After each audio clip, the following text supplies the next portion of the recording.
College கிட்ட பைக்கை நிப்பாட்டின கார்த்தி திரும்பி அஞ்சலிய பார்த்து, இங்க இருந்து ஆட்டோ கொஞ்சம் கஷ்டம்தான், நீங்க வேற காலேஜுக்கு ரொம்ப லேட் ஆயிடுச்சுன்னு சொன்னீங்க, ஸோ காலேஜ் எங்கன்னு சொல்லுங்க, நானே உங்களை டிராப் பண்ணிடுறேன் அப்படின்னு சொன்னதும் வண்டியில இருந்து இறங்கி கார்த்திய பார்த்த அஞ்சலி, இப்பவே நீங்க என்னோட காலேஜுக்கு முன்னாடி தான் என்ன டிராப் பண்ணிருக்கீங்க.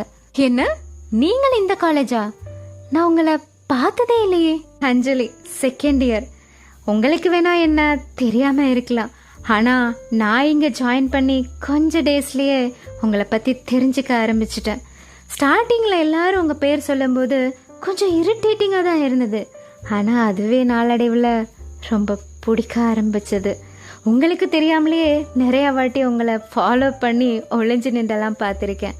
அப்புறம் காலேஜ் வந்தாலே எப்படியாவது இன்னைக்கு ஒரு வாட்டியாவது உங்களை பார்க்கணுன்னு மனசு அடிச்சுக்கும். இதெல்லாம் நேரில் பார்த்து சொல்லணுன்னு நிறைய வாட்டி ட்ரை பண்ணியிருக்கேன், ஆனால் அதெல்லாம் சொல்ல முடியாமையே கிளம்பியும் போயிருக்கேன். இதை எப்படியாவது இன்னைக்கு சொல்லணுன்னு தான் பஸ் ஸ்டாண்டில் உங்களுக்காக வெயிட் பண்ணிட்டு இருந்தேன்.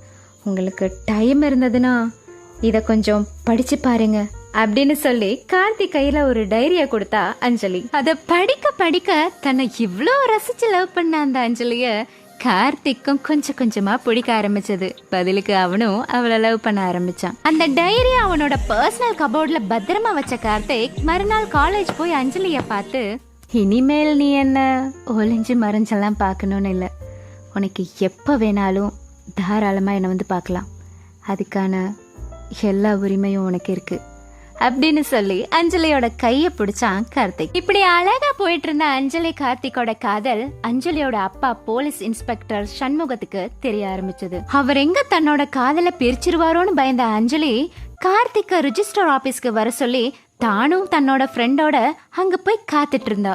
ரொம்ப நேரம் ஆகியும் கார்த்திக் அங்க வராதனால மனசு உடைஞ்ச அஞ்சலி கார்த்திகோட ஃப்ரெண்ட் பாலாவுக்கு கால் பண்ணான். பாலா, கார்த்திக் எங்க? அவனோட போனும் நாட் ரீச்சபிள்னு வருது. நான் அவனுக்காக காலையில இருந்து ரெஜிஸ்டர் ஆபீஸ்ல வெயிட் பண்றேன். அவனுக்கு என்னதான் ஆச்சு? அஞ்சலி, கார்த்திக் நேத்து நைட்டே ஊருக்கு கிளம்பி போயிட்டான். உன்கிட்ட எதுவும் சொல்லிக்க வேண்டான்னு சொன்னான். நீ வேஸ்டா அங்க வெயிட் பண்ணிட்டு இருக்காம வீட்டுக்கு கிளம்பி போ அஞ்சலி அப்படின்னு சொல்லி சட்டுன்னு போனை வச்சான் பாலா. நிஜமாவே கார்த்தி ஊருக்கு தான் போயிட்டானா?